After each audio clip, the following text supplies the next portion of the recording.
ফেব্রুয়ারির প্রথমার্ধে নির্বাচনের বিষয়ে সব দল ইতোমধ্যে ঐকমত্য পোষণ করেছে। নির্বাচন নিয়ে সরকারের উপর কোনো চাপ নেই। এবারের নির্বাচন ইতিহাসে সবচেয়ে সুষ্ঠু, সুন্দর ও শান্তিপূর্ণ হবে। দেশের জনসাধারণ সবাই ভোট দিতে আসবেন, আর এই নির্বাচনে আওয়ামী লীগের অংশ নেওয়ার কোনো সুযোগ নেই, বলেছেন প্রধান উপদেষ্টার প্রেস সচিব শফিকুল আলম।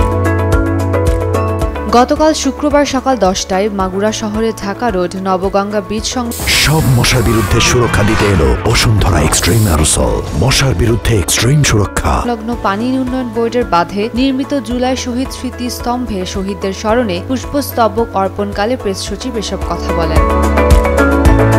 আওয়ামী লীগ প্রসঙ্গে তিনি বলেন, ফেব্রুয়ারির নির্বাচনে আওয়ামী লীগের অংশ নেওয়ার কোনো সুযোগ নেই। তারা খুন গুম করেছে, দেশের মানুষের প্রতি জুলুম করেছে। এত বড় হত্যাযজ্ঞ ঘটিয়েও যারা অনুতপ্ত নয় তাদের কেউ চায় না। এ ব্যাপারে দেশি বিদেশি কোনো ধরনের চাপ নাই। আমাদের কেউ বলছেন না ওদের নির্বাচনে ফিরিয়ে আনেন, উল্টো আরো বলছেন ওদের নির্বাচনে আনা যাবে না। এই যে 17-18 বছর ছেলে মেয়েদের খুন করে দেশ ছেড়ে পালিয়েছে, তবু তো এক বিন্দু অনুতপ্ত হচ্ছে না তারা।